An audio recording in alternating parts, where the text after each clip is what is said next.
All right, y'all, welcome to the show. I got a big one for you today. So, Israel is furious with Joe Biden. I'll tell you why that is. We have more Israeli war crimes caught on camera, as many of them seem to be these days. They're like the Michael Jordan of war crimes. There's a purge at the RNC, an absolute bloodbath over there. I'll tell you who's doing the cooing and who got cooed. Then we'll get to, I have a bunch of fun stuff like Mehdi Hassan versus Piers Morgan. That got spicy. And Mehdi absolutely shredded him. And we have Jon Stewart's brutal smackdown of MAGA. That was really fun to watch, if I'm being honest. Show you all that stuff. And then later on, we have a new Trump whistleblower who emerged, who was basically explaining the intricate detail of how they were committing crimes when it comes to the classified documents. So we got all that and more. Everybody do me a big favor. Please subscribe to the channel. It helps out massively. Costs you absolutely nothing. And of course, much, much love and respect to everybody who supports this show on Patreon or tips through YouTube. Couldn't do it without you guys. You guys know we're one of very few shows in the game that has never had a conversation with an advertiser. Very proud of that fact. So we have to build it through small dollar donations. And I'm proud to say that you guys have made it so that that's possible. So please consider donating $5 a month if you haven't. Again, that link is below. And without further ado, let's go ahead and dive into it. So let's start with this. Euromed Monitor, the human rights group, released this piece. Death rate of elderly people in northern Gaza Strip soars due to bombing, starvation, dehydration, and lack of health care. Occupied Palestinian territory, with Israel still committing genocide against the Gaza Strip's population for the fifth consecutive month, Euromed Human Rights Monitor expressed grave concern over the high rate of deaths among the Strip's elderly. The rights organization cited the following causes in particular: bombing, starvation, dehydration, malnutrition, and lack of access to medical care. Now, by the way, let me also point out real quick that there are so many examples now of just standard, simple sicknesses that kill people because when you're severely malnourished, something as simple as a cold could kill you. And there's been a lot of that going on. A lot of people living in unsanitary conditions. Lord only knows how many hundreds of people it is per toilet, right? So it's as ugly can be. In a statement issued Sunday, Euromed Monitor stated that its field team is recording nearly daily deaths among the elderly due to Israel's systematic and pervasive crimes of starvation and treatment deprivation in the Gaza Strip, especially in Gaza City and the Strip's northern regions. We had talked previously about how I think 31 of 36 hospitals in Gaza are non-functional. And some of them are like semi-functional. But basically, you've had a health system collapse. And it's happened on purpose through bombing and targeting of medical staff. And, we don't need to go through all of it, but we've covered the stories every step of the way. All these various hospitals. You've had some instances of the IDF sniping people in the head from outside the hospital when they're in the hospital. These are civilians just trying to get help and save their lives. The majority of these cases do not reach hospitals, which are only partially operational in northern Gaza because of the difficulty of access given the ongoing Israeli military attacks. Consequently, after dying at home, the elderly are buried either close to their residences or in makeshift graves dispersed across the Strip. There are currently more than 140 such cemeteries. 140. Makeshift mass graves. Jesus, that's dark. Israel's attacks have directly resulted in more than 40,000 deaths. So now we're at that point, guys. We've crossed that 40,000 deaths number when you include the dead who are still underneath the rubble and have been there for weeks.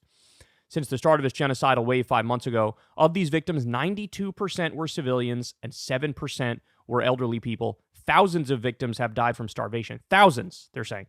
Thousands now dead from starvation.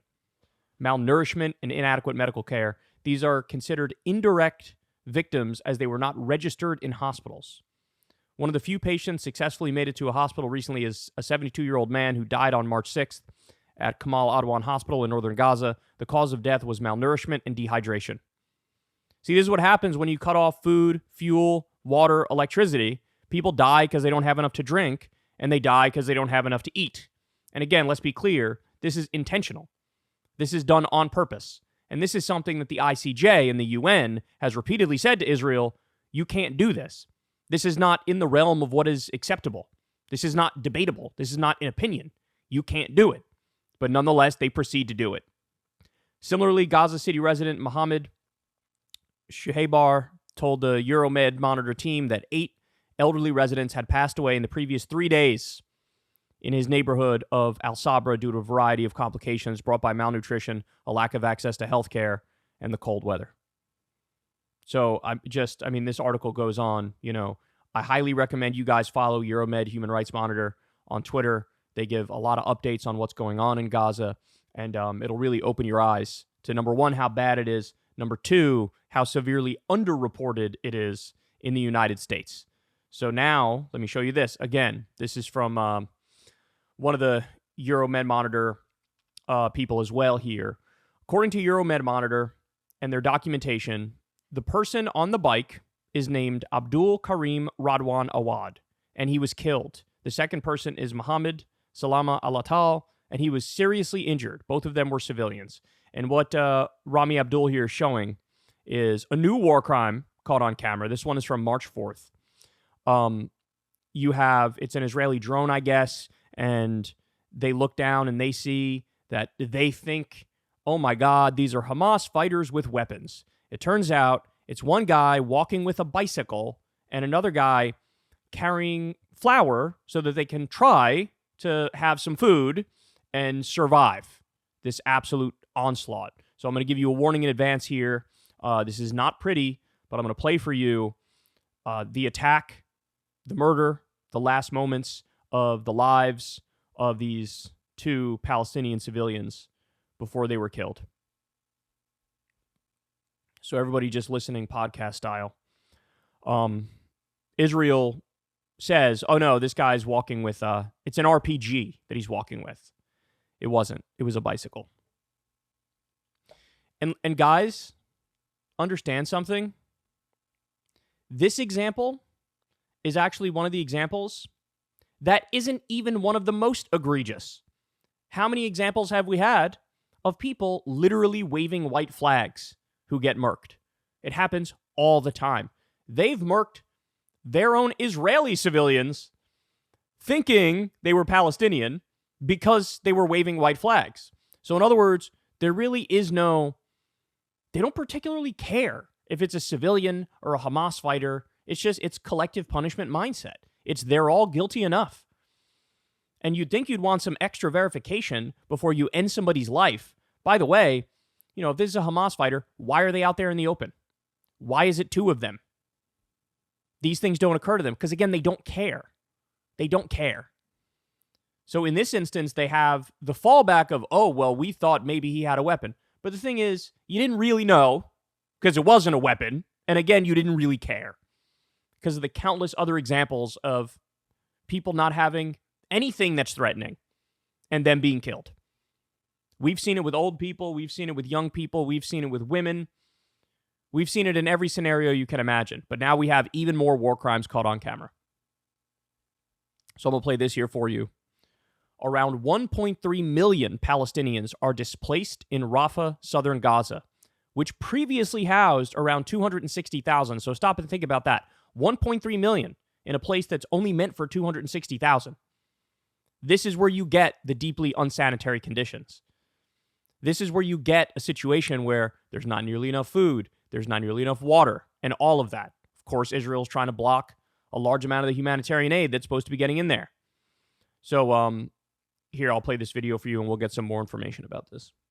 More than half of the Gaza Strip's population is currently sheltering in overcrowded Rafah. They were pushed here from all over the Gaza Strip after different evacuation orders from Israel over the last 5 months. They have rebuilt their makeshift tents as well as their lives, despite the Israeli military raids persisting around them. But on February 9, Israel's Prime Minister Netanyahu ordered evacuation also from this area, the last designated safe zone in the Gaza Strip, to conduct a ground invasion also on Rafah. But where are more than 1.4 million internally displaced persons, mostly children, supposed to go? The risk for them is their mass deportation out of the Strip and into Egypt. Forced displacement of civilians is prohibited by international law and may constitute a war crime as well as a crime against humanity.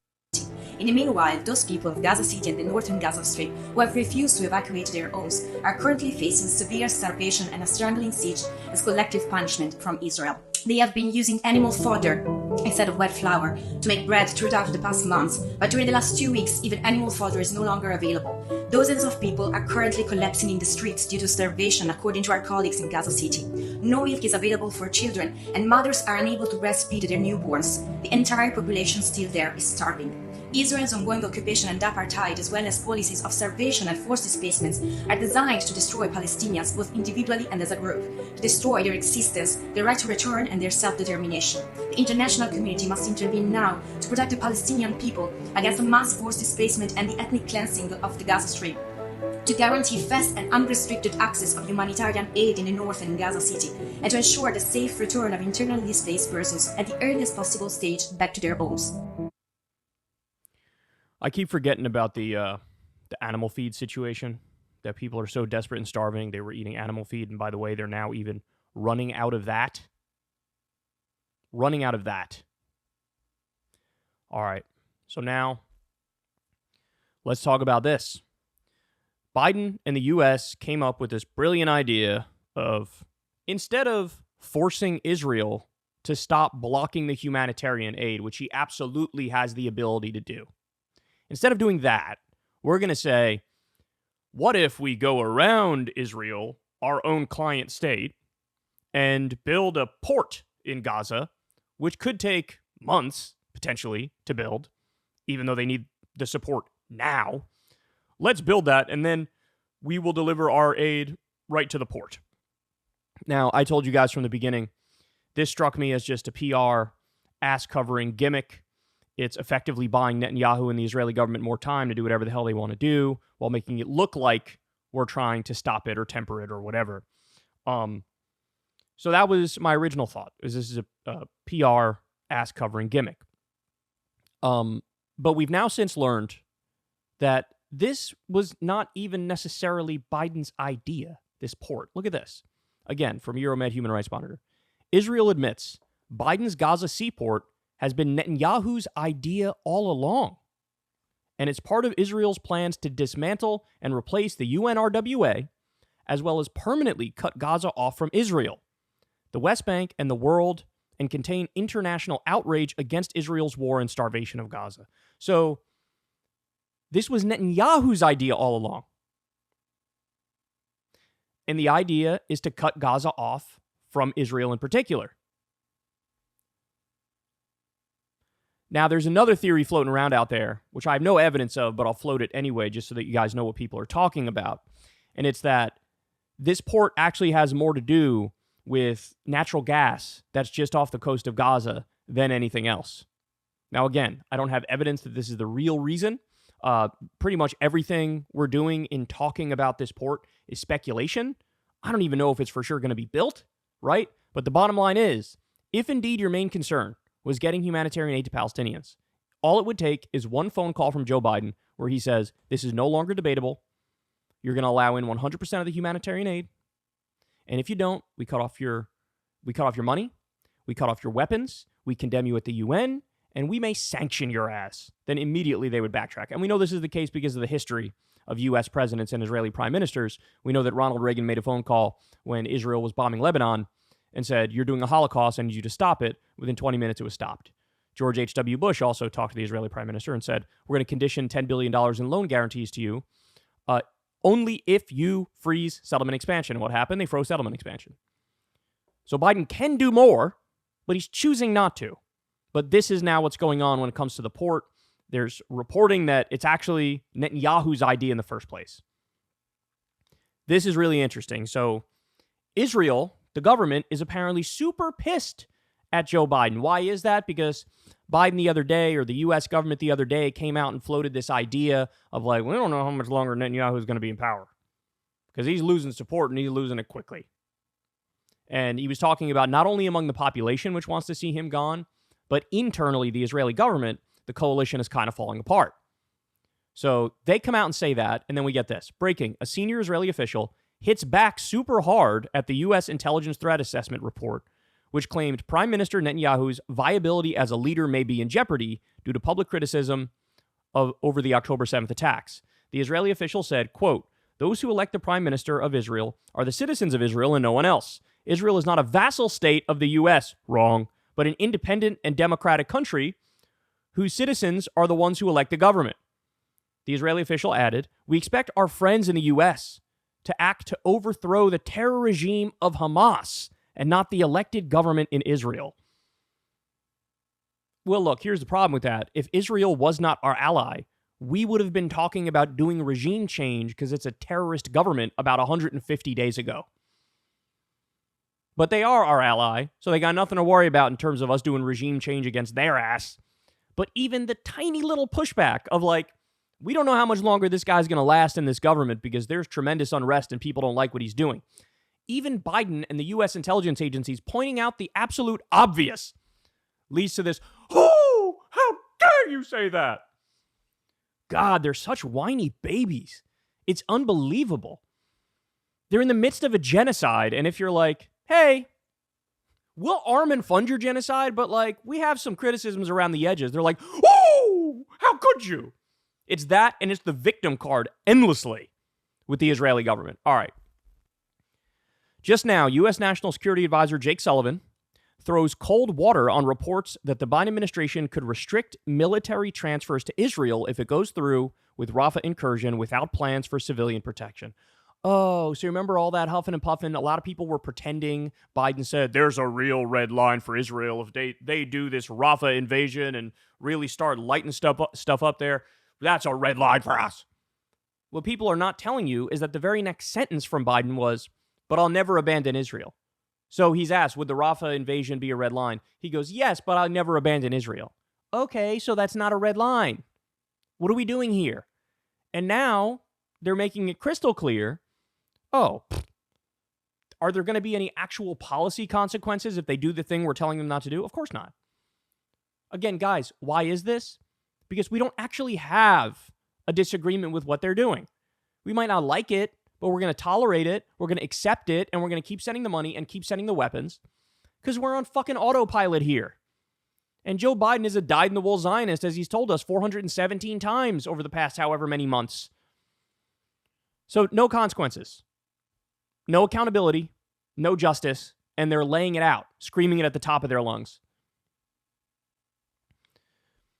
This is something. Barak Hiram, the commander who ordered to shell a house in Kibbutz Be'eri on October 7th with Israeli hostages inside and demolished a building in Gaza without authorization, was interviewed by Netanyahu for the role of military secretary. So as Eli Valley points out here, up for promotion after killing 13 hostages. So again, let me reiterate here. This is the guy who shelled a house, shelled a kibbutz that still had Israeli hostages in it. And we covered, there was actually an on-the-ground report from an Israeli news channel, and you had the lower-level soldiers basically said, yeah, we were told to shell it. And when we asked, hey, aren't there Israeli civilians in there? They said, we don't care, shell it. And now Netanyahu's looking like, that's my guy right there. I got more. Senior IDF officer censured over demolition of Gaza University without approval. Okay, listen. An IDF commander has been censured for demolishing Gaza's Isra University without permission. But it wasn't the demolition that earned the censure. Quote, if you had submitted the request to collapse university for my approval, I would have approved it, his commander said. So, in other words, the problem was not destroying a university as such. There's no Hamas in there. There's no fighters in there. There's no threat from there. It's a fucking school. The problem was not that you did it. The problem is that you needed to first ask us and then we would have approved it and then you could have done it. And this goes hand in hand with what we've seen from the very beginning. I mean, I don't have the Euromed Monitor numbers in front of me right now, but what is it? Hundreds of schools have been destroyed on purpose? Is it the contention of the IDF that Hamas was hiding underneath all of them, launching sneak attacks? They know that's bullshit. They know they're trying to destroy Palestinian civil society. It's the most obvious thing in the world. So Bernie Sanders comes out and says, I'm asking President Biden, along with 7 of my colleagues, to enforce existing U.S. law. The Foreign Assistance Act is very clear. Netanyahu's government must stop restricting humanitarian aid access to Gaza or forfeit U.S. military aid to Israel. That's the law. So not only do we have this, We also have what's called the Leahy Law, which means the U.S. really is not allowed, under the law, to send weapons to human rights abusing regimes. So now we have two different laws where the plain face reading is obvious. We have to stop arming Israel. And you have to have a senator beg the president with 7 of his colleagues, say, for the love of God, can you enforce the existing law? What already is, we don't need a new law. We don't need a whole messy fight. It doesn't need to go through the House. It doesn't need to go through the Senate. We already have what's on the books, what we need. And you're going to hear fucking crickets because they're not going to enforce it. Imagine having all the tools you need on the books to prevent a genocide and just not doing it. Choosing not to enforce the already existing law. And then we'll end with this one, guys. So this Stop Anti-Semitism account tweeted the following. This is from New York City. These vile stickers are being spotted all around Union Square. The Free Palestine movement is truly deranged. And you see one of the bumper stickers with a Palestinian flag here says, rape is resistance. Free Palestine by any means necessary. And the other one said, babies are occupiers too. Free Palestine by any means necessary. You know what this reminds me of? Remember this? Famous story. The Blacks Rule story. This guy claimed his property was attacked or something. He wrote Blacks Rule in graffiti on his driveway. Come to find out, shocker, he made it up. And he did it. The idea that anybody who's fighting for Palestinian rights right now would make these bumper stickers, rape is resistance and baby are occupiers too. If you believe that, I have a bridge to sell you. I have a bridge to sell you, and you're going to fucking buy it. If you believe this, you're all in on that bridge, bro. You're ready to open up that bank account real quick. So, Jesus Christ. Well, there you have it. There are your updates. Unfortunately, as per usual, nothing positive coming out on this. Just the same old nonsense and the same old savagery and barbarism. And I want it to stop just as much as you guys, but I just got to tell you the facts as to what's going on the ground. Hey, y'all, do me a favor and like and subscribe. It helps out big time in the algorithm. Click the bell as well for notifications when videos drop, and watch that video on screen right now. You know you want to.